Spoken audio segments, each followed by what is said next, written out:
here with the Jay once again from Jay from Owner Coffee. How are you doing Hello. this morning, Jay? I'm doing great. How are you doing? Good.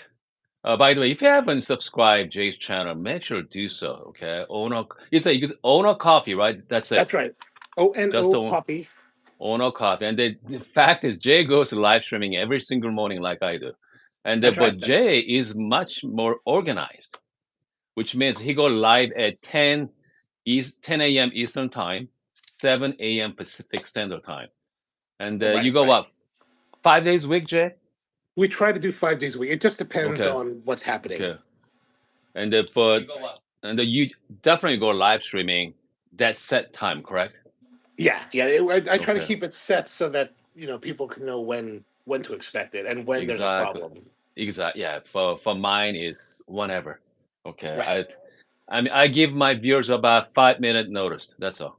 That's all right. Okay, That's all right. but You have a great community there that can do that. What actually I should note that like the reason that I started doing these mhm. daily live streams is really because of your influence. Yeah, but again, if you want to grow the channel, this is definitely not the way to go. No, yeah, it's more Okay. about community for this way. It's all about community. So I think I have a like strong about 50 people go join me on my live streaming every morning. They're Oh, amazing. that's awesome. And, That's and awesome. I see you, you are like anywhere between like 20 and 30 people comes in Is that what it for you. said? My on the view count on YouTube Studio, it doesn't Mhm. show it. It's really slow to update, so I don't really know how accurate the numbers are. But you know what? End of whenever you stop the live streaming, Hmm. and that they're gonna give you the summary uh, screen. Okay. Right. Okay. And if you're gonna see the top, the peak head counts, viewer counts, you're gonna show you how many people at one point. Oh, I have to So look at yeah, but I mean, even let's say even like 10 people showed up. I mean, that's 10 people. Imagine you have 10 people in your living room right now. That's a lot of people. Oh, absolutely, You absolutely. know, I mean, I mean, You because don't I want that thought many people in your house. no, exactly. It's a I mean, once in a while I see like 50 people watching me at the same time. That's 50 people. Yeah, I mean, absolutely. whatever they're doing, they're eating breakfast or working or whatever, they're here, That's just right. That's right. listening and hanging out with us.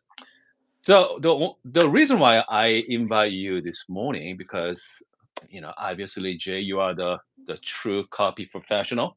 Well, thank you. I That's very think that's the kind. only person I know comes to. I mean, fact is, I know a lot of coffee professional, but you have a very esteemed background, and you are the previously world barista judge for how many years?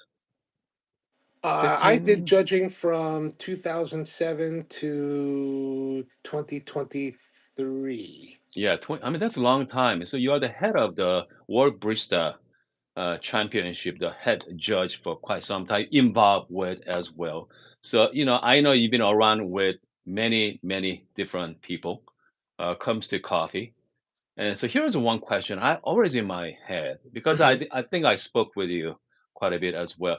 Is a coffee professional, and how much you guys emphasis on coffee gear? For example, coffee grinder, especially coffee grinder. I'm very curious about what you take on coffee grinder because most people wants to get a best cup they can get out of it. Is a cup? How much is a coffee gear? What's okay? So let's say we have 100% is a Mhm. perfect cup. How Okay. much is the technique and how much is the gear? I think technique is probably 80%, 80/20. Wow, 80/20 for your end. Yeah, because That's interesting. if you get a if you find a competent barista, Yes. especially one that's unencumbered by um like prejudices. And what I mean by that is that everybody has their prejudice. Like some people Mhm. be like, I only like Lambrosco, right? Okay. If they can get beyond that, and they should be able to make great coffee drinks on any gear that's available to them. Okay. We've always trained, like my staff, we've always trained them to be, hopefully, to be of that kind of capabilities. Hmm. And it's interesting you asked this question at the moment because this past week I've been training new baristas Yep. for a coffee shop that's opening tomorrow. Oh. And a friend of mine as a chef. He owns a Mhm. restaurant that I've been supplying coffee for the last Mhm. 3 years since they opened it. And when they built this cafe, this restaurant, they actually built a coffee shop in the lobby of the building that they're Mm. occupying. But since it's open during the pandemic, they've never started a cafe until now. So they're Wow. getting them ready. That's yep. So all the equipment that they bought prior to me becoming involved has been sitting there for 3 years. Mm. And what they have is the Nova Simonelli Aurelia Wave, Okay. and then they've got two of these Nova Simonelli dosing Okay. grinders. And these are perfectly serviceable, workable Mhm. machines and grinders. Yep. When you talk about, how obsessed are professionals with Yep. equipment. Professionals are very obsessed with equipment. Like Mm. we're very in that respect. It's very similar to the enthusiast. Okay. The difference is that we're working in different realms, Okay. right? So, for example, like let's say, and this is something that I was just talking to the Mhm. distributor of Malcone yesterday. You may be sitting, your home enthusiasts, your viewers may sit Mhm. around and be like, "Oh, I really want to get that Malcone X54 home grinder, Okay. Okay. which is a really nice home grinder for like what $500, five six hundred 500 bucks. dollars." Okay. The professional is looking. The choice for the professional is really kind of like, "Oh, should we get the X65 Okay. GBW, or should we get the E65, or should we get the E80?" Yep. The E80 is what, $3,700. Is that right? Yes. 37, or are we Yeah, some buying the yep. EK43? So Mhm. the difference is the obsession is essentially the same. It's just the stratosphere of obsession is slightly different, because the when you're at home, like for example, like I have this La Valentina E61 Okay. heat exchange machine, which is a great machine for home. And if you're pulling, 5, 6 shots a day or at a time, this is Mhm. an excellent machine. It'll work. Yep. And I've had this machine since 2002, Okay. 2003. So I've had it for 21 years. I've replaced the pump once, and actually, I replaced it because I was a bonehead and didn't Mhm. realize that I had dried out the line, and all I needed to do was prime the pump instead of replacing it. So this machine has worked very well,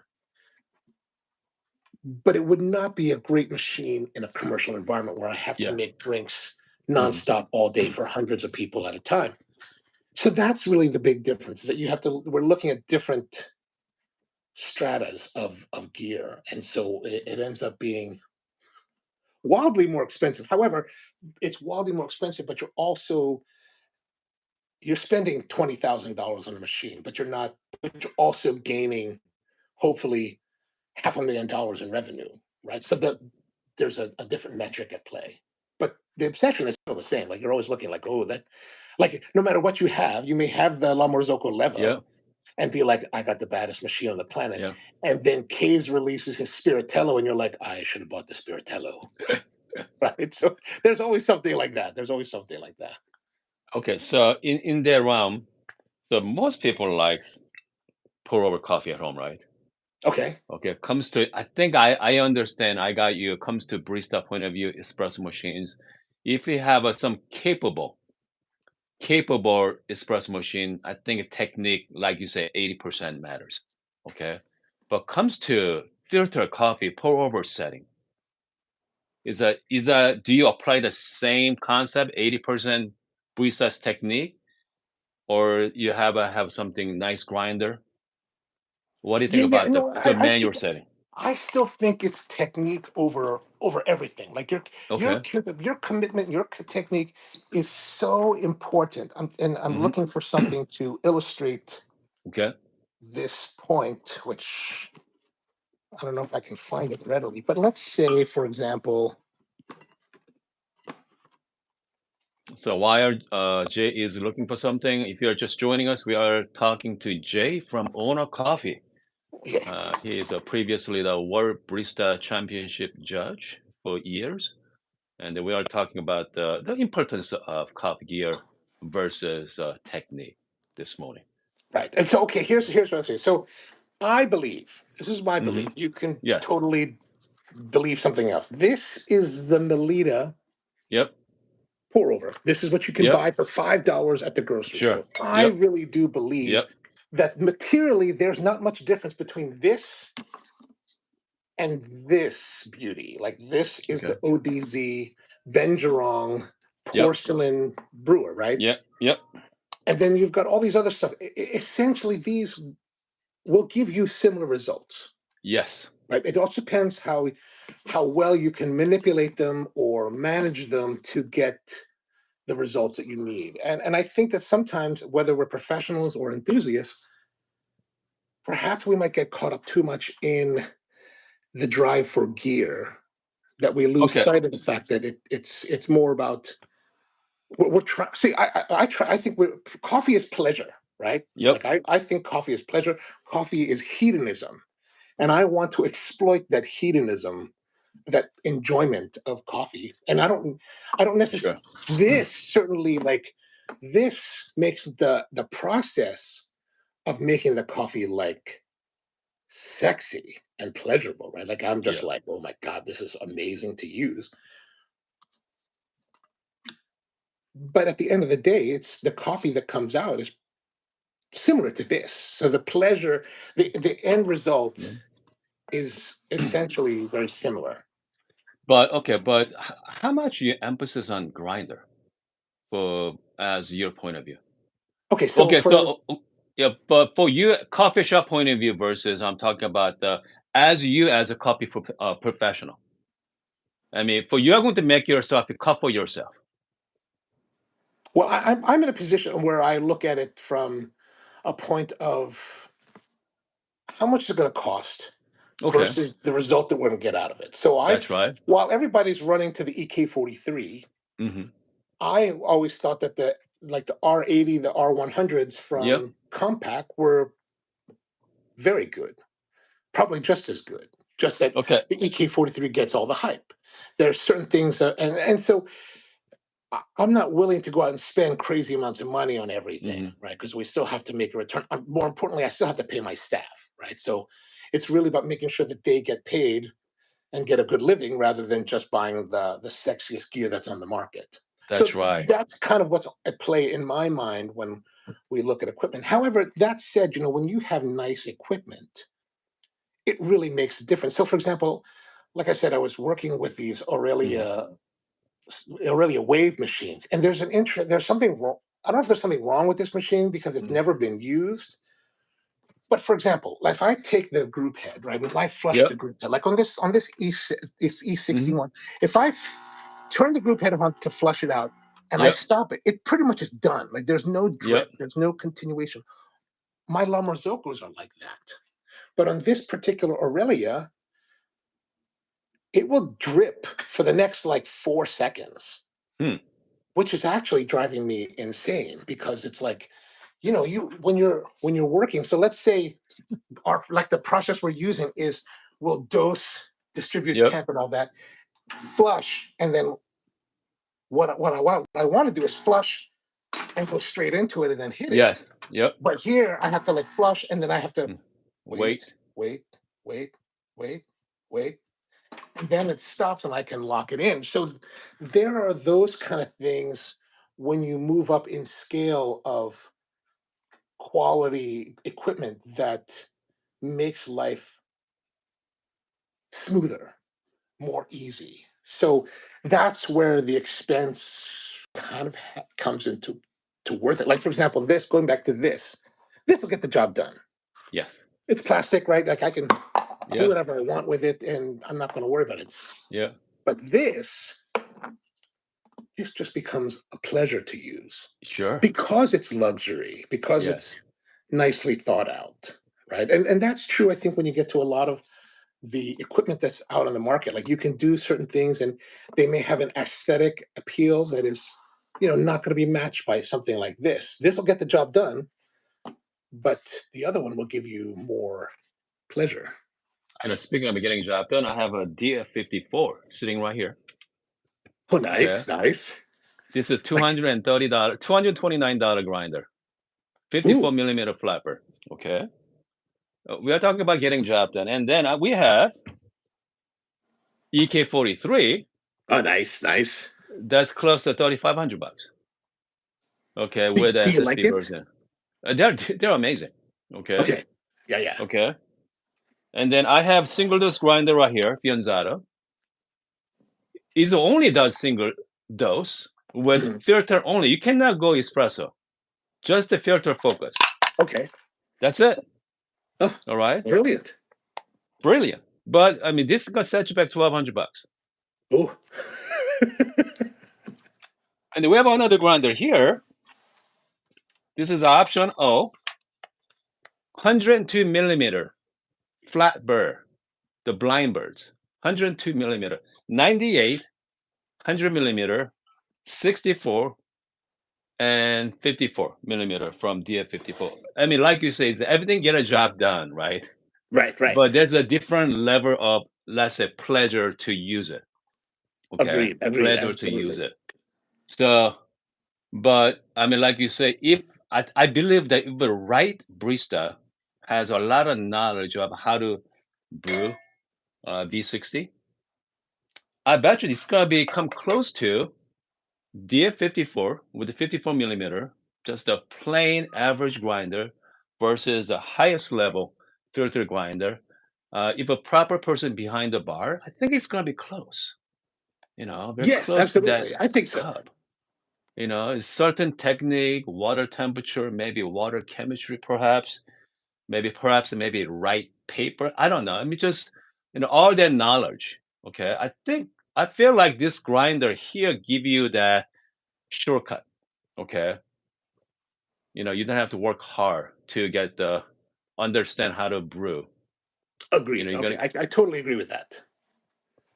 so give you that little bit of edge, give it a shortcut that maybe you don't have to work at it to trying to figure it out, dialed in. I mean that's. Mhm. But again, so much fun to use this grinder than DF54. Okay. Okay, I hear you. I hear you. And you I think know, that's. I think you're touching on something that is important. Like, for example, I was talking to, again, one of my distributors about the puck yeah, press, and I'm sure your viewers were familiar with puck oh press, yeah, where you take the portafilter, you insert it in there, and you hit the yep, button, and it does its yep, thing. Where we've always trained our baristas to use these, right, that's and right, do the whole yeah, deal yep, around it. And so there's an aspect of this operation where we have to provide espresso drinks for the restaurant itself, and that provide drinks for the restaurant outside of cafe hours. So there's a part of me that's looking at the puck press to alleviate that, meaning that hmm, we can show the once we have the E65 in yep, and set, then the servers, all they would have to do is do this, hit hmm, that, put in the machine, and we program the volumetric dosing of the machine so that at least they'll get something serviceable. Maybe not yes, awesome, but serviceable. What I mean by this is that all these tools that are available, do make it easier. And so, like, if I train a barista for Spro to use this and to make hmm, espresso, it takes me 2 months to get them truly up to speed. yeah, yeah, you're right. So yeah, definitely, there's definitely a lot of advantage to new technology to help move along your technical abilities. So okay, so I mean, in that, okay, I'm gonna piggyback on that one, which means you're gonna lose the art of being a barista. Yeah, but is that so? You The know, question is then, because what is important to you, right? Like, I'm in the middle of a conversation with this one hmm, person that's like, they own a ice cream shop, yep, and they're like, we want to offer coffee drinks. Well, what do you want to offer? Like, I think you're crazy to want to change and hmm, do that. He's like, and they're like, well, my people, my customers said they would like to have other drinks. I said, well, what drinks do you want to do? Because other people are trying to advise them, like, go buy this, go buy that. And I'm like, don't buy anything until you know exactly what you want and what's important to you. Because if this craft of barista is not yeah, important to you, but making really high quality lattes are, then perhaps what you should be considering is like a machine like the Eversys, right? But if that's not important to you, then look at the WMDs, because those yep, are going to be a bit more affordable. They're going to make what you find at most. super automatic places, nothing incredible. But if you don't have that ambition and you don't have, you're not willing to, you're not planning to offer that to your clientele, then why would you bother with any of the other stuff, right? Yeah, yeah, I mean, that's why, because we hear about the coffee community, they're underpaid, overworked. But if a lot of coffee shops become more automated with the Mhm. same results as a professional barista, there's no longer pay the extra money, right? But, just why you're gonna hire the skill barista? Just hire some high school kids, as long as they know how to press the buttons and make sure they know how to clean the portafilter, Right, and right. just give them and just minimum wage. They should be fine at that Well, point. but I think that there's I hear what you're saying, and I Yeah, definitely understand what you're saying. But I think it's also, like I said, with this conversation with this ice cream shop owner, it's a question of what is their commitment, right? It's that's really about the Yep, operator. So to me, it's really about the yeah, operator, right? Like for yep, me as an operator, if I'm going to open a specialty coffee yep, cafe, you know, maybe in a certain configuration, perhaps the Eversys would be a potential solution. yes, But the WMDs and the rest of them, no way, hell no, we would never do that, right? yep, Because, but that all depends on what you're planning. Like for example, you have oh, here's a great example. If you're familiar with a chef by the name of Rick Bayless, right? yes, yep, He's that hmm, guy that's really focused on Mexican oh yeah, cuisine. yep, He's got Topolo and Bumpo. yep, He's got fine dining in Chicago for Mexican style food, hmm, and then like at the airport in Chicago, he's got the what do you the torta shop, yeah, Tortas Frontera, right? sure, Still elevated, still good quality, but much more fast and yep, not as beautifully presented because the context is different. So I hmm, think that you have to you'll have different operators that will be operating at different levels with different intent. Some will go to the more mainstream kind of like let's go the WMDs, let's just yep, punch it out there with the buttons and we don't have to worry about it. And then you'll still have psychotics like my friends who were like doing it by hand and want to like sure. be very meticulous. So I don't think that's going to go away necessarily. So I'm not terribly worried about that. I mean, Uh, like, for your opinion, is people in America, are we ready for, like, what's that called? Sampling. I know you went to Japan. Uh, you went to the Hideaki. oh yes, yes, Yeah. yes, to Here's a Cocoon. cocoon, exactly, and then you pay $125 for your session. That's right. Is That's right. are we ready for that kind of specialty Absolutely, coffee scene? Okay. absolutely. Because I think that, and it's and as with anything, it's just like dining. Like there are people that are going to be really in tune with Yep. Red Lobster, right? They're going to go there. They'll be like, oh, I gotta have a cheddar biscuit. Mm-hmm.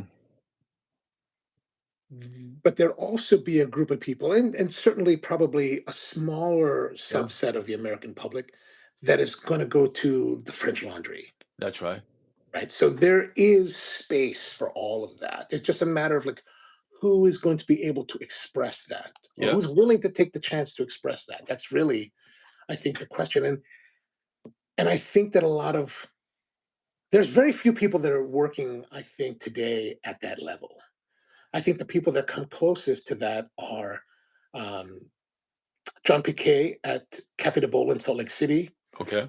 and oh, no, Brian Lowe at Koana Coffee in Mountain View, Hawaii, on the Big Okay. Island. Now they're not exactly like doing necessarily like multi-course Hmm. tasting menus like Cocoon does in a whole different kind of environment, That's right. but they're very like thoughtful in the way they're processing. Like one of the things that I remember when I went to Koana was that Hmm. there was a line. There's a line of like 7 or 8 people, 9 people when I Hmm. got there. And when you're a barista and you're working most coffee shops and there's a line, you're like trying to go Yep. faster if you That's can right. to process that line. But one Jay, are you there? I think we lost the audio there. Hold on. necessary with Okay. the guest that was Hold, standing in front of him. Uh oh. Hold on a Sorry, second, Jay. somebody's calling me and I had to That's like okay. sign off and it freezes them. I don't know if it's That's all right. freezing. Let me know when it Only you can hear me though, right? Oh yeah. Only thing you gotta do is just close up and just open back up. Close this out. No, not to close the you don't close the session out, but you close out the screen. Oh, let me Swap try. it up and yeah, reopen YouTube. Yeah, and then that's usually what happens. Nope, nope. Okay, swap up, and then you just reopen your YouTube. It's gonna be you're gonna have a screen back. That happened to me many times. Whenever I got a call from uh, outside, and they just swap it up. In the meantime, if you're just joining us, we are talking to Jay from Owner Coffee, and we are talking about the specialty coffee scene in US. Are we ready for paying? Okay, we are talking about paying for not just $5 per cup. All right, we are paying for $20 per cup or $30 per cup. You are buying for the experience. So I mean, again, I think I don't see. Okay, I do not see it. There we go. There Okay, you are. sorry. I had to go back to the link to join Good. back again. It's okay. All Okay. right, but Anyway, what was I saying? and then we are talking about are we ready for the specialty coffee shop? Right, right. So I talk about Brian. So like Yep. what I mean was like Brian's got this long line and he's taking every moment necessary with the person in front of him. So you're Hmm. waiting like a long time to get to them, but you're not really anxious because you see that okay, he's taking a long time. He's really giving everybody Yep. what they need. Right. He's taking care of them. And like I remember when I got to the front of the line, I was like, I hope he takes care of me Mhm. as well. but then these guys are also thinking on coffee at a very high level too, like how they're presenting, what they're doing, how they're sourcing, So, um, things like so that. when they visit him, he was making what espresso, latte, or just a pour over coffee. What kind of coffee? Mostly pour over coffee he's Okay. doing. Okay. Yeah, yeah. And Mostly and pour over. and, and in Brian's case, he's really interesting because he's also good friends with Miguel Meza from Okay. Paradise Roasters. And Okay. since they're in Hawaii, they get to do and Miguel's another crazy guy. Like he goes to the farms and he will buy cherry from the farmers, or Yep. sometimes he'll pick it himself. And then he'll take it back to his workshop where he'll do the processing at his facility Hmm. and do like wild experimentations of processing. So Brian has this incredible spread of like super esoteric coffees that are highly experimental. So if you want to get into that, you can he can serve that to you and talk about it and it's really and it's really I think those two are probably the best places for coffee in the United States today. Hey, by the way, so have you heard from your buddy Miguel about the Panama geisha he just purchased? Oh yeah, yeah, yeah. He was telling me about. I mean, they're selling it for like $300 a gram. Yep. So do you know? I mean, he got the coffee already, or I haven't talked to him since the last time we were okay, live streaming. Um, I imagine that he. Oh, probably not. It's probably too fast. I mean, unless okay. unless they flew it straight out of Panama right away. I mean, I can't even imagine they're not gonna ship it by a ship. It has to be air freight. I Yeah, mean, yeah. I mean, like he you spent all that. You spent $250,000. You might as well spend yes. the what $2,000 will take you to fly it somewhere. So by the way, we are talking about Jay and I are talking about the one of Jay's friends just purchased the most expensive coffee from Cup of Excellence. I think he's the part of the group that purchased the Panama Geisha. And so, do you know how many grams he got? Gosh, we did talk about this, and I don't recall. He got. He I was know the. he. I believe he was the minority partner in Yep. the buying group. Um, he has a small set of. Here goes back to your Yep. question. Is America ready for this? He has a small subset of his clientele Yep. that are willing to spend wild amounts of money That's on right. the Yep. most esoteric coffees. So I think he was telling me that one guy was like, "I'll spend up to $5,000," and I was like, "Whoa, Yep. how do we get more of those customers?" Hey Jay, so coffee like that, what's the best way to brew that? I mean, what? I obviously I do pour over coffee with that one, right? Yeah, I would do it the way that I normally do it. 2 grams Okay. for every ounce, because that's Okay. the way that I like. That's the Okay. concentration that I like of coffee. And you know what? I'd get the coffee and I wouldn't think about it. I would try Okay. not to think about it, right? I mean, That's right. yes, you're brewing a coffee. So at $300 a gram, let's say you're talking a regular 12-ounce cup at 24 grams. I mean, how much is that? $6,000, something like that. I mean, Th that's outrageous. it's wild amounts of money, but you know what? You just can't. You just if you overthink it, you're gonna muck it up, right? So you just gotta Yeah. brew it like Yeah. normal and be like, all right, we'll get there. I mean, we're talking about the what, $300 per gram. I mean, that's the green, right? That's the green price, not the roasted price. No, I think that's the price he's charging. The clients are paying for the roasted coffee. I Oh, believe that's really? correct. I believe that's Wow.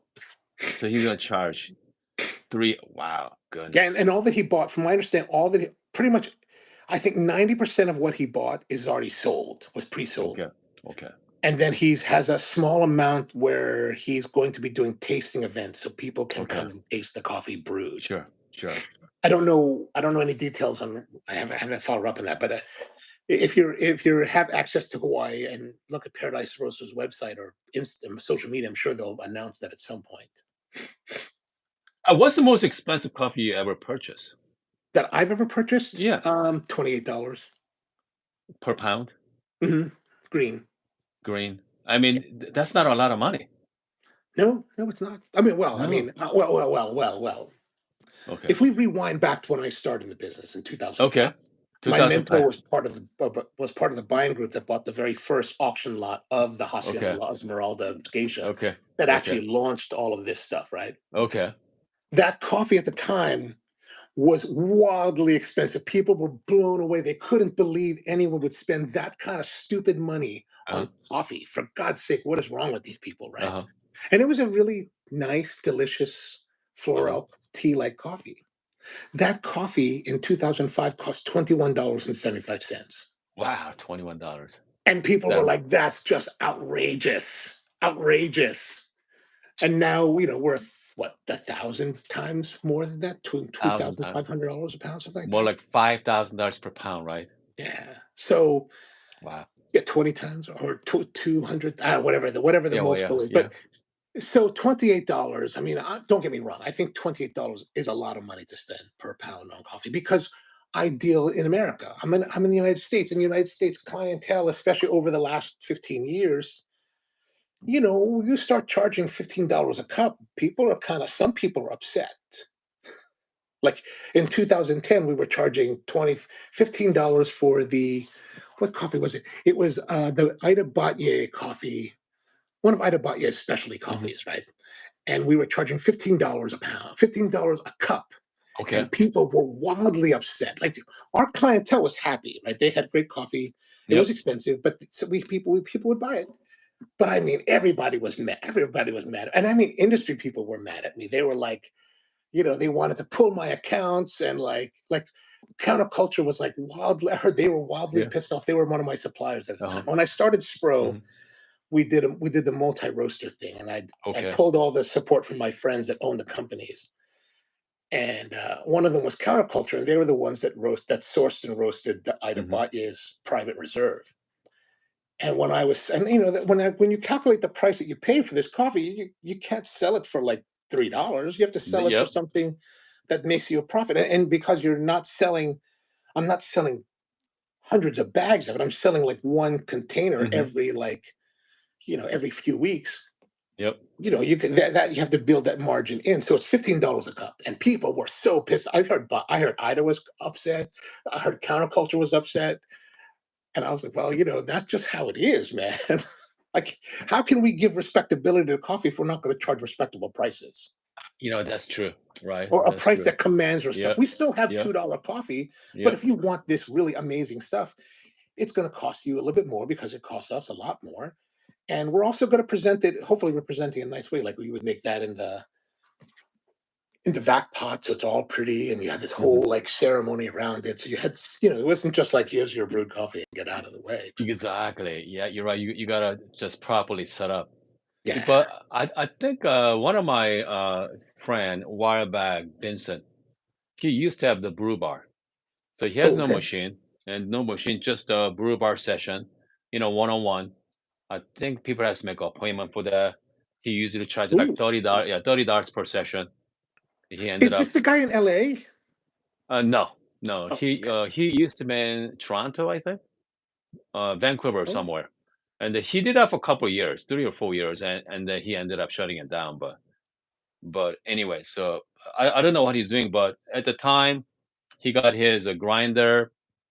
Usually his V60 one on one, $30 per session. Yeah, but that's I great. think I mean that was great, but I think but comes to US because we are such fast paced. You know what I mean?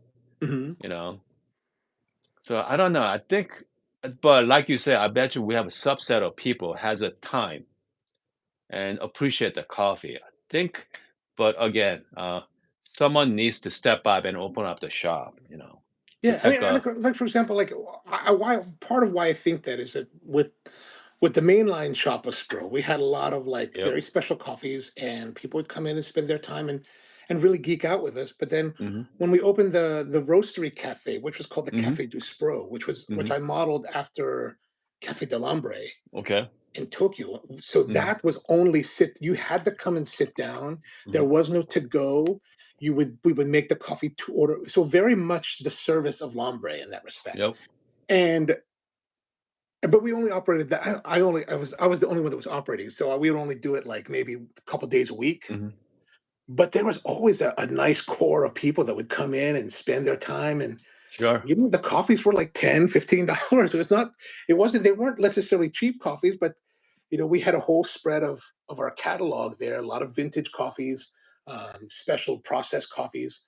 But I think there really is a market for that here. And like the new shop that we're working on, part of that has this plan of a sit down kind of experience where the guests will come in and can have different types of experiences depending on what we might offer as a menu or as an experience that day. Like one of the ideas I've been working on is like, what if we take a green coffee? And you come in, you sit down, we talk about the green, we show you the green, we roast the green Mhm. like in front of you, so you can see the roasting process. Then we prepare the coffee, and you get to enjoy that coffee from the time that it's green till the time that you're drinking it. So that could be one iteration of what could happen. Or It's there are other drinks like on yesterday's live stream, I was working on this Mhm. maybe some kind of non-alcoholic type of cocktails. So I've been Yep. using this Wilfred's aperitif. I'm just exploring this, so I don't know where that's going. But like we did a whole bunch. We did like 5 different drinks yesterday, um, based on some of their recipes using coffee cuscara, Mhm. right, as the medium instead of like espresso or like a brewed coffee. We use the cuscara because I think the flavor notes are nice to match um, with the orange and rosemary that are in this. So I think there's a lot of experimentation that can be done, and a lot of exploration that people can enjoy to come still. So I mean, that's what you plan for your new coffee shop. Yes, that's part of it. That's part of Oh it. wow.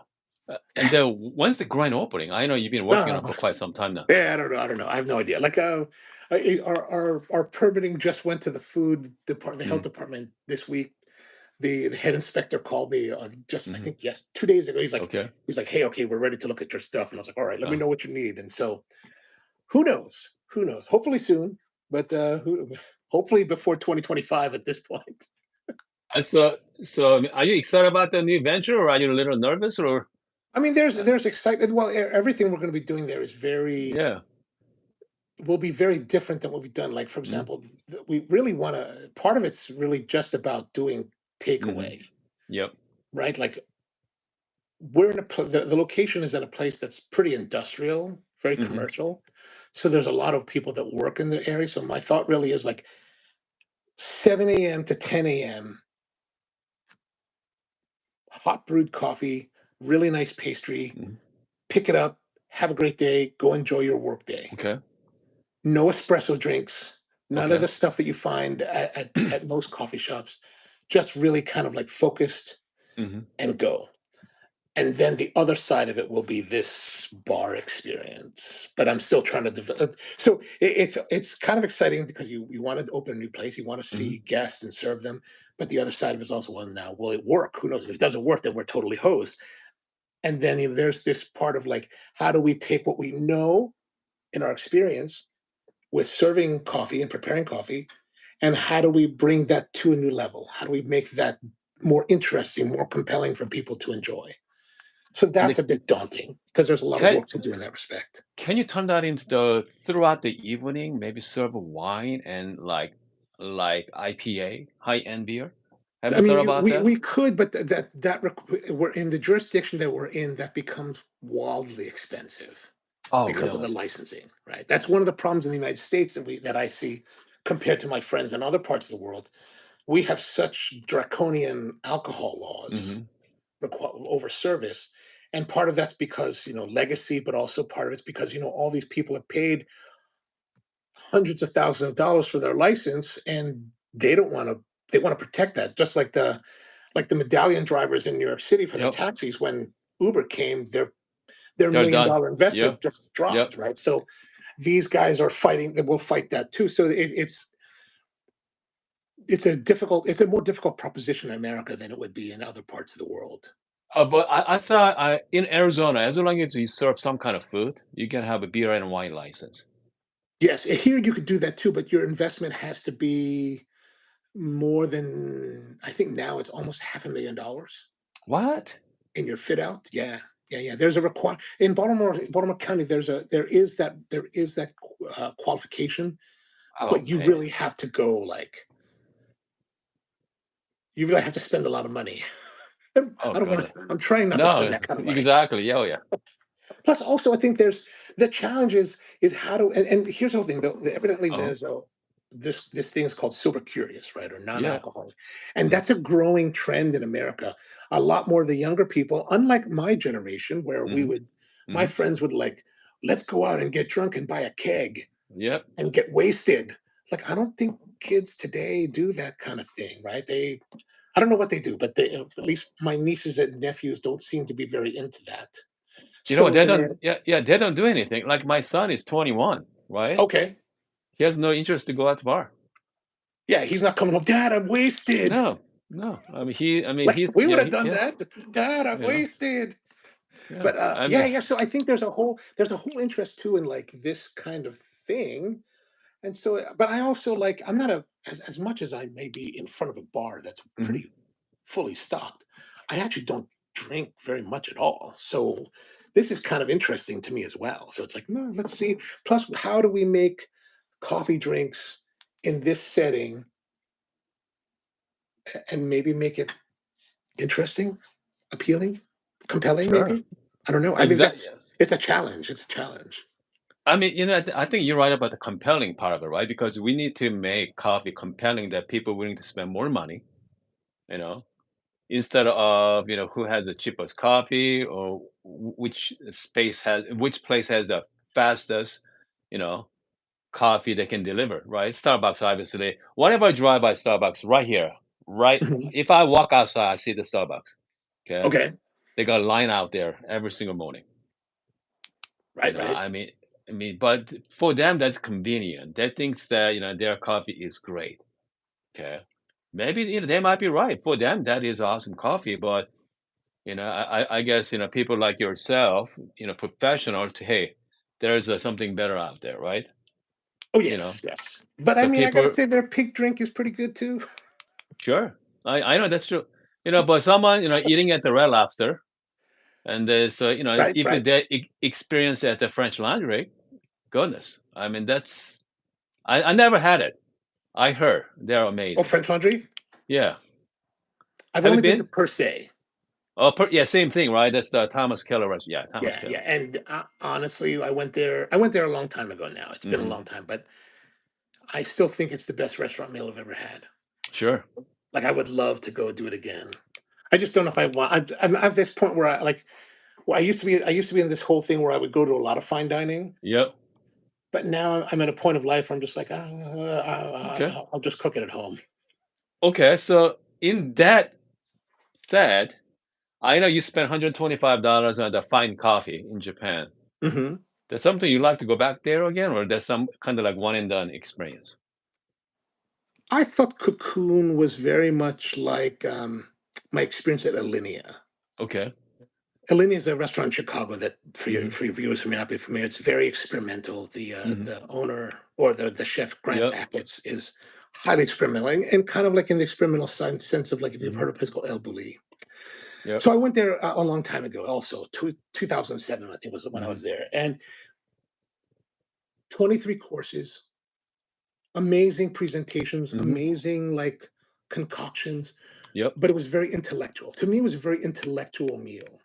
And I think that Cocoon is very intellectual. Whereas my meal per se was soul gutter, kind of like Mm. guttural, kind of like fulfilling. You're like, oh my God, this is what you want. Like it just fulfilled me in so many different ways. That wasn't necessarily cerebral, it was more soul Uh-huh. giving, right? So Okay. I think that's the difference. So Cocoon is very good. And when I went, Kide was actually in Greece at the World Barista Championship last Yep. summer, and it was actually his partner,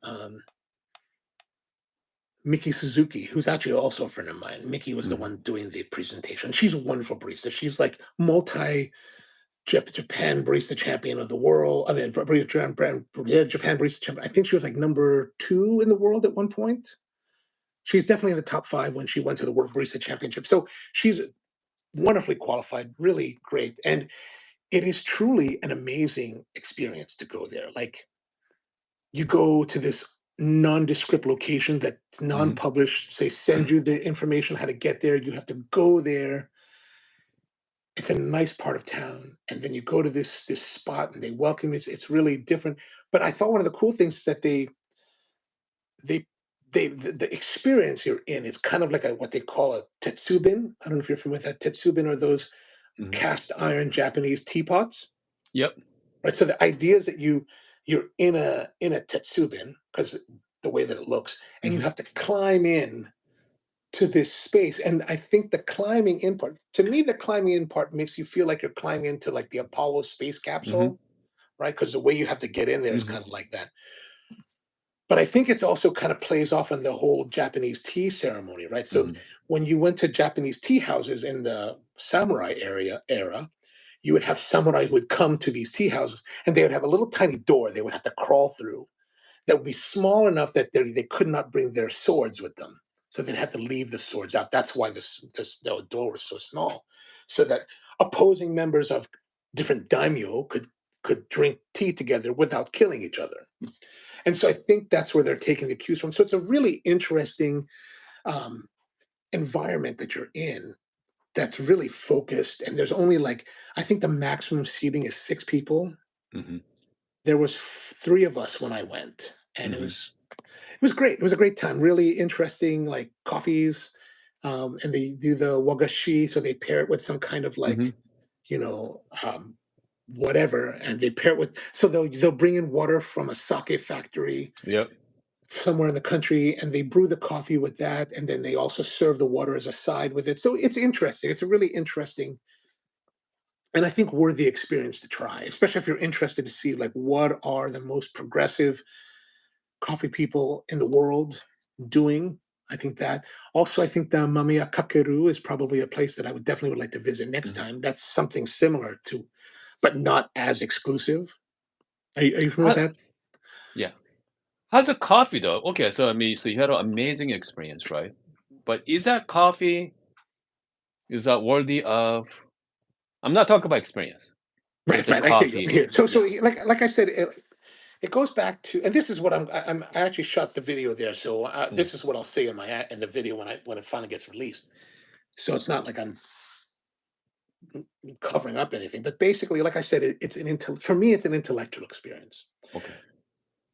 The coffees are very high quality, very well Mhm. sourced, really kind of very exclusive in some respects. But I'm not a big person that's on high brightness, high note type Mhm. of coffee, Okay. lightly roasted coffee. That's not what I groove with. So for me, it's an intellectual experience. So you got to see a lot, try a lot, and learn a Mhm. lot.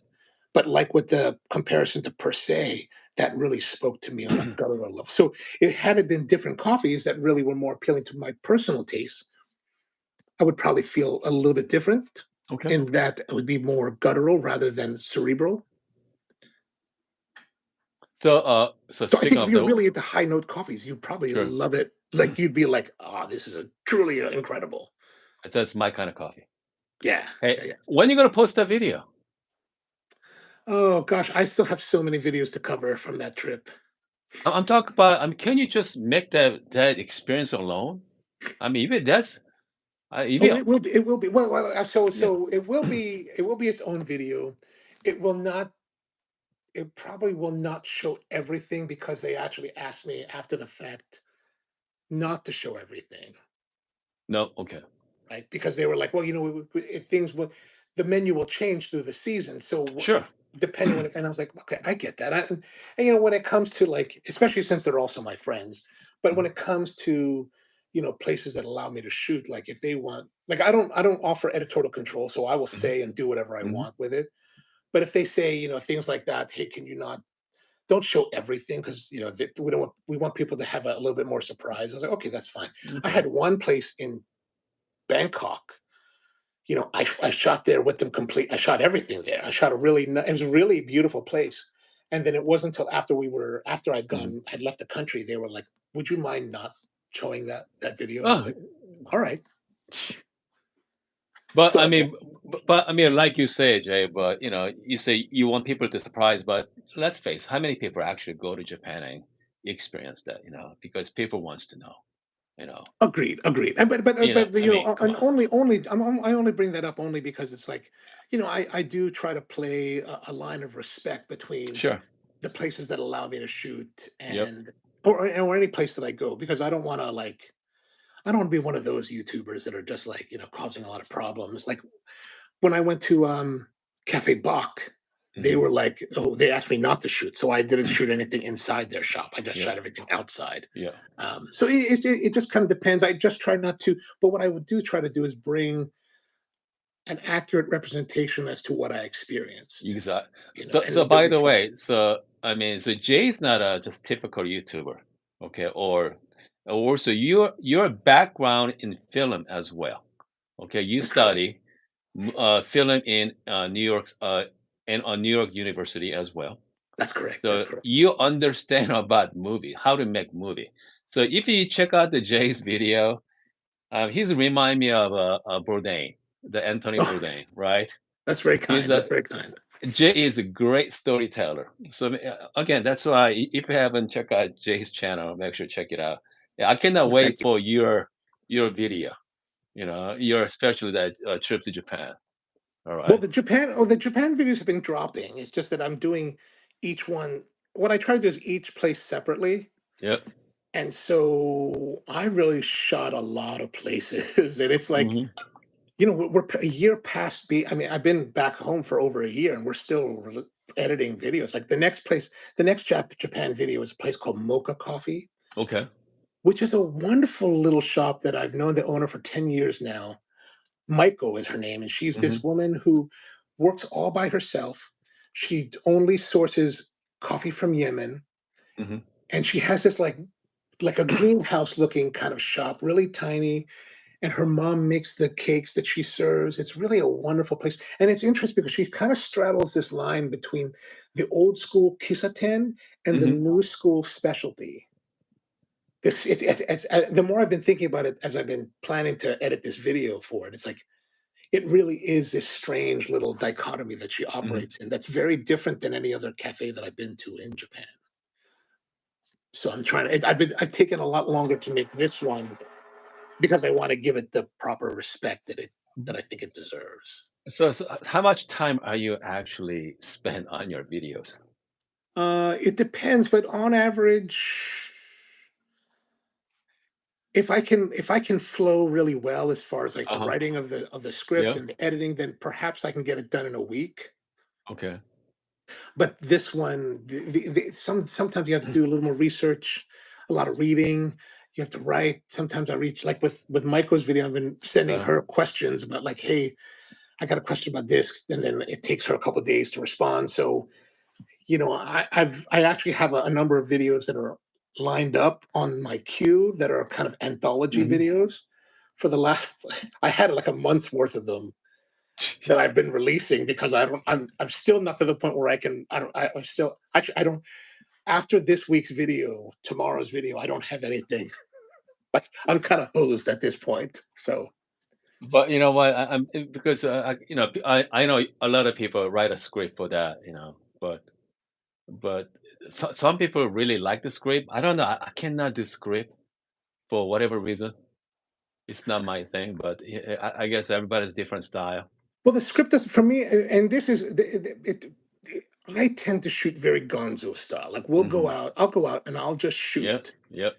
and and sometimes I'll try to narrate as I'm going, Hmm. which a lot of it just gets tossed Yep. because I just Yep. don't like it at the end of the day. But like I don't really have a plan. I mean, that's the bad part, right? Like I'll be in Japan or I'll be in country looking at Hmm. places that I think are interesting, and then planning and going to them, shooting, and then coming back home, and then months, a year later, I'm trying to go through all the footage and figure out. That's when I figure out the script, right? And that's when I figure out what the narrative's going to be, and that's when I have to figure out the history. But if I actually took the time before I left country to plan it out more, do a little more research, I think it'd be easier to shoot.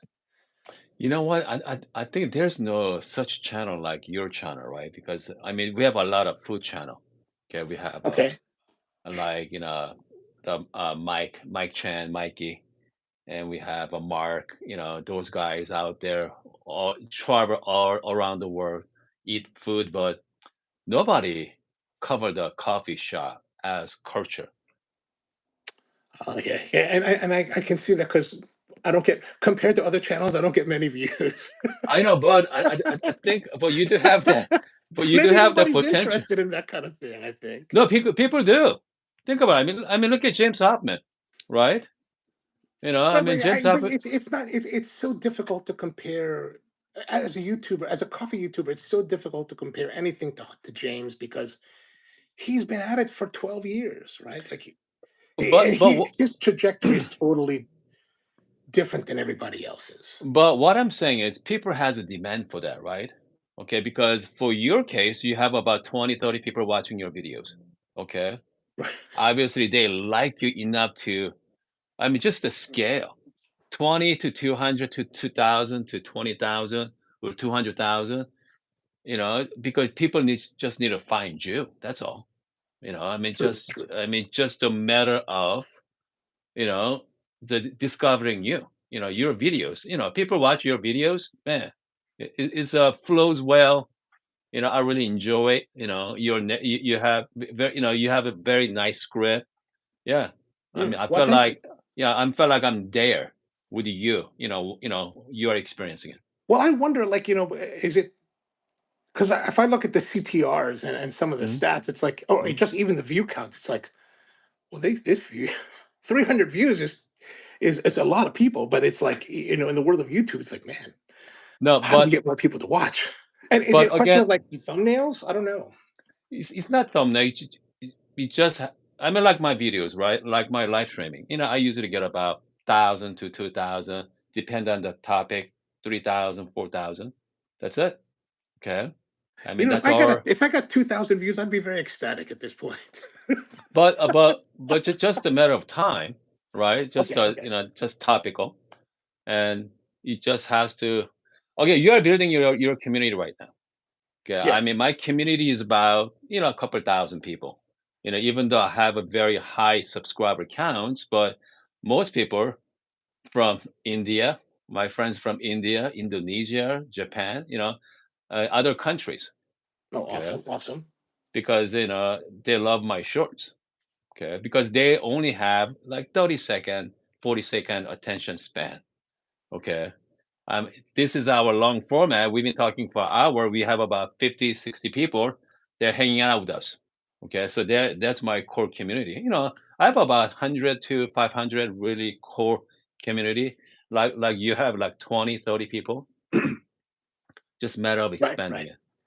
Yeah, and Just for me, it's like like I see like a lot of the other coffee YouTubers that are mm, that have like Lance is a great example. He's only been doing it. I think he's been doing it shorter or about the same time that I've been doing YouTube, but he's had tremendous growth. But I know, and I realize that, even on my channel, the best performing videos are the gear stuff, right? All the gear stuff that you guys do, and honestly, I can't do that. because it's not your style, Yeah, you I know? just want to like. I mean, I'll do a few that are interesting to me, but for the most part, I kind of want to stab myself in the head, because I've just like if you follow like in the YouTube Yep. tech side of things, like there's a Yep. guy named Gerald Undone Okay. who makes videos about cameras and equipment Mhm. for shooting. Mhm. Really great videos. Like he's really super detailed. He looks into all these technical aspects of the cameras and everything, and I have tremendous respect for that. But I'm just like I'm just not. I just don't really. I would want to kill myself if I had to sit here and like fiddle with the grinder trying to measure micron outputs on each setting. I can You know what? appreciate that, but I'm like, oh my Be gosh. because, a few of my friends on my Discord, they talk about microns, right?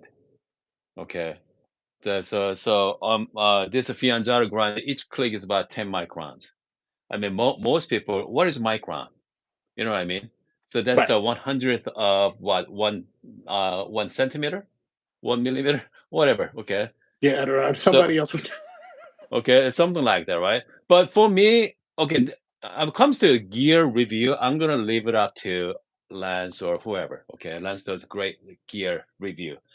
I mean, I love gears, but I care about how coffee tastes like, Hmm, hmm. how user friendly. I care about the workflow. I care about the taste. Okay, I don't really care about the specs. I do, but I don't. Okay, because as an end user, in the end, how much fun I'm gonna have with this gear.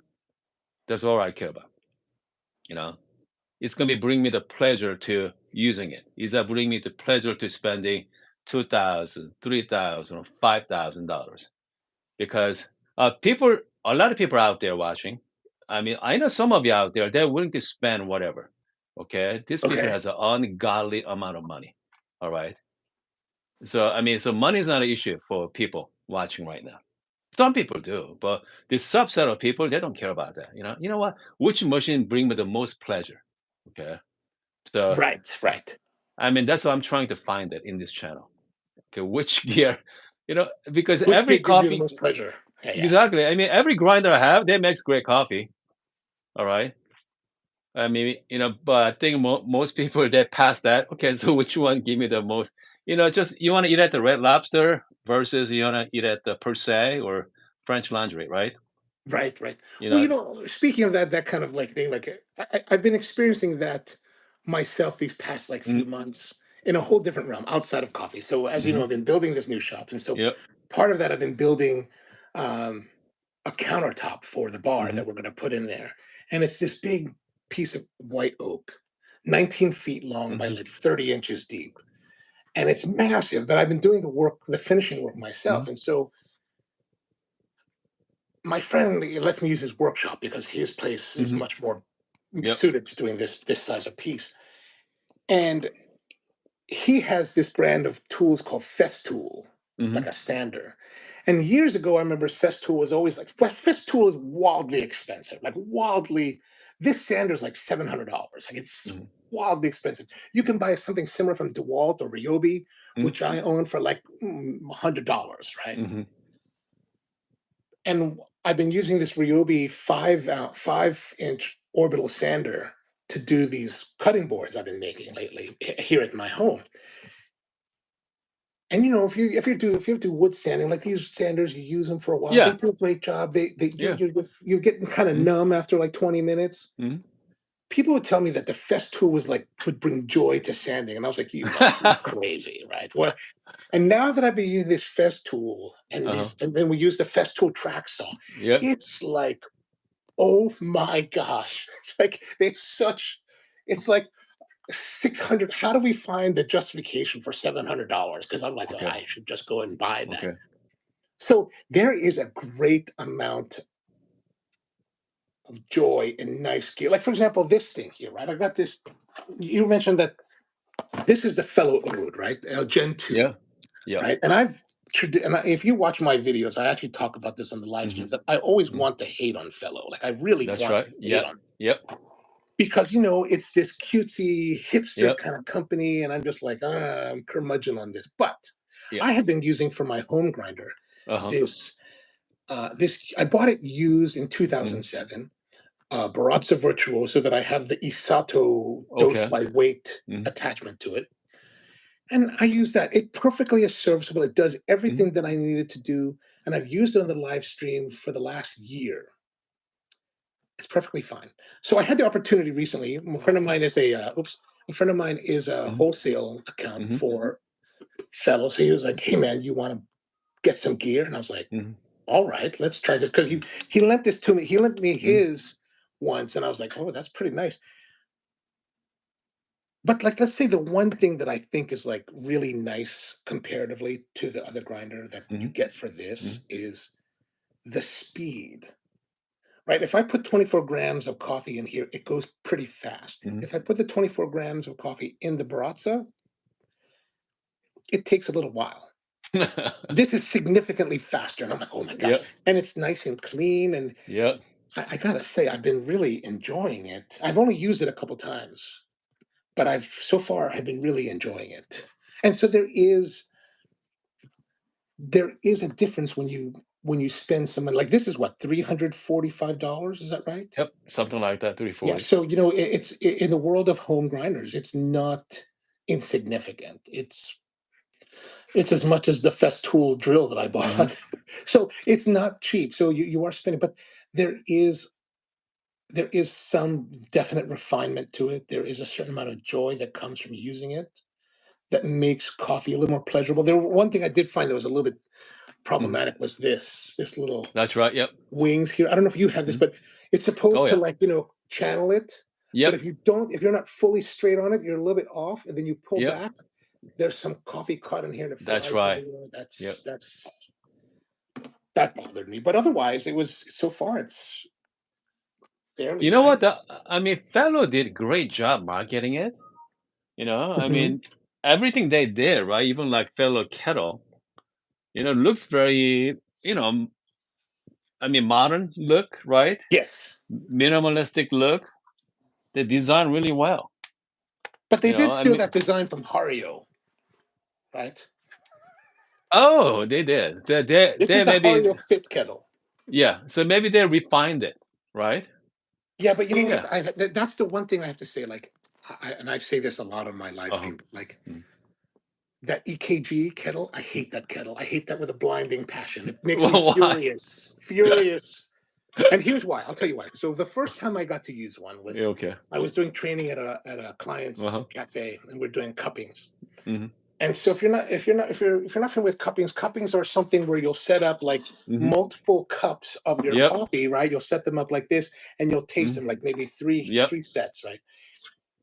And when you pour your water into it, you want to pour with good force so that you get That's right. you Yes. get it fully saturated quickly. Mhm. Well, that Stag EKG has a jiggler device somewhere in Correct. its Yep. stack, which Restrictor. which restri- Yes. nothing infuriates me more than a restrictor like that. Like, because you know what? I was taking that thing and I'm pouring it, Mm. right? Yep. And I'm trying to get it Yep. to go, and it won't do anything. And I'm like, what is up? What is so? And they're like, well, is there to control? I said, this is my control. Yep. This is my control, right? So Yep. for me, it just makes me angry. Like blindly angry, like unreasonably angry. So but how so that's probably why I've always kind of tended to like want to hate on fellow. Yep. But like everything that I've used from them, like I got my friend of mine gave me the shimmy, the shaker Mhm. thing. Oh, yeah. That's cool. It's kind of Oh, gimmicky, yeah. but that's cool. Yeah. And then I end up buying one of those thermal mugs that have Oh, the yeah. closure Yep. with the Mhm. I want to hit on that, but the lip is actually well shaped, and Yeah. I'm like, damn it, how can I hate on this? And then I also got this Tally Pro Yeah, Studio tally Edition. scale. What do you think about that tally scale? I want to hate on it. Like I want to hate it. I like really want to hate on it, but I'm Yeah. really enjoying it. Like I thought when I was watching some videos, but Yeah. so my friend is like, "You want to buy?" I said, Mm, Send me the scale too," and I was like, "All right, mm, whatever." And I started watching some of the 1 minute like shorts on it, mhm. and I was like, "This brew assist seems kind of gimmicky, right?" But the brew assist, No, once you they're figure out really how to work nice. it, it's actually yeah, it's actually kind of cool. It's kind of cool. And then but the one thing that I am skeptical about, like and I've Mhm, said this a lot on mhm, my streams, that the milliliter thing, mhm. right, where you can set to milliliters. I think that's gimmicky. Like it's like, yes, milliliters. So weight by volume, or Yep. weight and volume are equal in water, Mm, that's right. right? And so I get that that's probably how they're saying it. Here, you pour 1 gram of Mhm, water, you've also poured 1 milliliter of water. mhm. But I would just prefer just the grams because I know Sure. that already. Oh, But yeah. you put milliliters, you make me want to, like, now you make me as a curmudgeon who has a YouTube channel, you make me want to like make a video, be like, all right, if I take 10 milliliters of milk, it says 10 milliliters, but it's really whatever true weight it Yep. really is because it's heavier, right? So, I mean, that's why that's the only thing I can hate on them for that. I mean, But that's why whenever I watch, do you remember Gail from Seattle Coffee Gear? oh yes, yes. And the Gail always say, her recipe was 18 gram going in and 2 ounces of coffee out, right? They Hmm. already say that 18 gram, you got the standard. No, we have the standard metrics, right? And they should have the 2 ounce of coffee out. But I think she's talking about the 2 ounce of the volume, not the 2 ounce of coffee. Because two Oh, ounces is okay. like, 2 ounces is like, I mean, that's quite a bit, right? It's about what, 58 gram, right? You mean that's retained by the coffee? Yeah. Yeah, no, I Two. think actually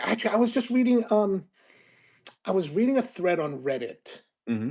and I don't necessarily, not that you can really give a lot of Mm-hmm. technical like assurance to Reddit, but I Mm-hmm. don't have any reason to doubt it. But this one guy was talking about, it was a thread on something, but we're talking about technical Mm-hmm. issues of coffee brewing, and this guy had the formula of, I think it was 1.7 grams of of water is retained by a gram of coffee, and I was like, oh, Hmm. that makes sense. That makes sense because when I plug in, so my typical recipe for brewing Mm-hmm. coffee is 24 grams of so it's 2 grams for every Mm. finished ounce, which in gram world turns out to be 24 grams of coffee for a 12-ounce cup and 350 milliliters of water.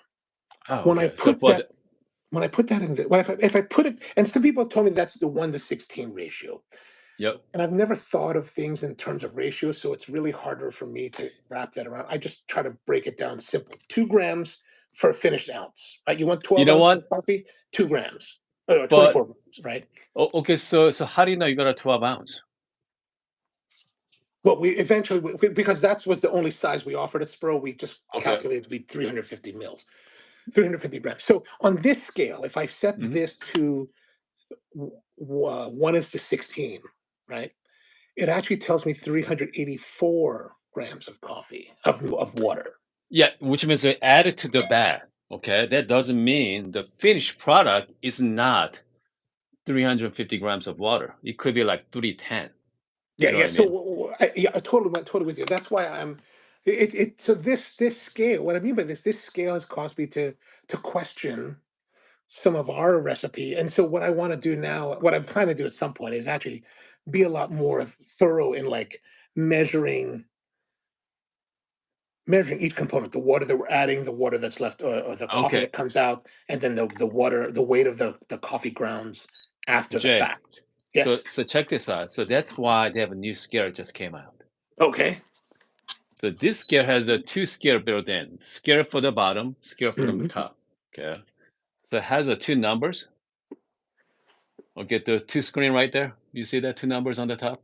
Two numbers there. Yeah, barely. Well, unfortunately, with the Oh, phone, the comments okay. are Richter Stickler's comments are covering your. Okay. So anyway, so this scale tell you the how much water going in to the Mhm. Oh, into the basket, right? into the to the cup here dripper, and also measure the how much cup is coming out in the end Ooh. result. Okay, so they measure both. They have two different scale built in one. So, so this one I think is good for people like yourself who come up with some kind of recipe. But the technology in coffee industry are changing so fast right now. They come up with so much different gears. Is Uh, insane. yeah, how do you Okay, keep up with that? how? I How do you mean, keep up for with me, all the gear? Like, you're just buying it all, right? no, I don't buy Oh, it. I need People to send it to me. I need Yeah, to contact these people. No, I don't know. you know what to do. I mean, you should. You have enough people on your channel, so that's what I do. I just Maybe. contact these people. Hey, because I want to try their new scale.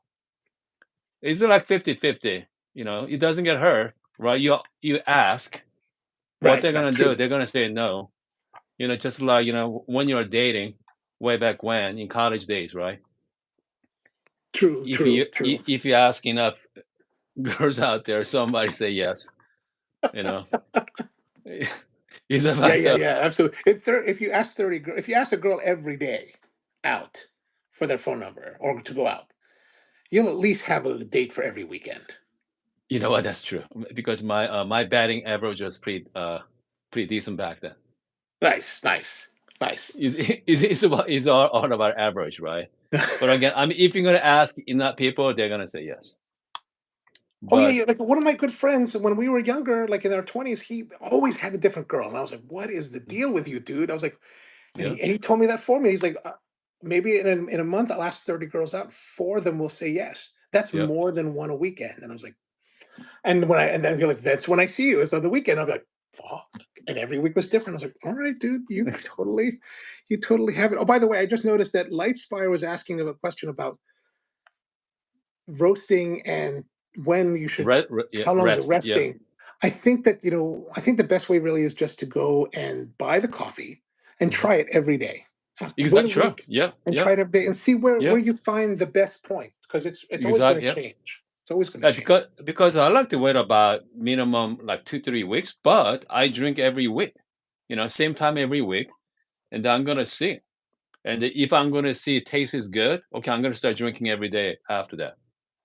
So because I mean, what's the point, right? Because I know some people likes to wait like 3, 4, 5 weeks out, but you know what? As it'd be fun to experience, weekly basis as well. Yeah, yeah. I definitely think that, there's we can tell you, and everybody can tell you different Mhm. things or whatever they fit with their experience. But I Yep. think the best way to get your knowledge is to try it and Yep. and Try see because what I mean works out. because they are subjective. Tests are subjective right now. So Yeah, hey, anyway, exactly. Jay, we've been talking for man almost 80 minutes. Oh All wow, right. that was As, fast. hey, let me know. Okay, let me know when you're gonna drop your video. All right. You mean for the cocoon? Yeah. I mean, I Oh, cannot wait. that's I'm not gonna. gonna. At this point, it's not gonna be for. It may not be till closer to Christmas, because I still have I, I still have quite a few more places, shops before we get to the cocoon one. Okay. All right. I'm kind But of doing them in sequential orders so that you okay. kind of get the feel for it as we travel around the city. Okay, so by the way, so just if you wanna find Jay's channel, just the Ono Coffee, ONO Coffee, okay? Yes, thank you, And thank you. Oh no, coffee. Ono Coffee, and you're gonna find. All right, Jay, thank you so much for joining Thank us you, this Hoon. Thank you, morning. There's a everybody. lot of fun. Okay, Yeah, great talk to hanging you with you soon. guys. See ya. All right, buddy. Bye bye.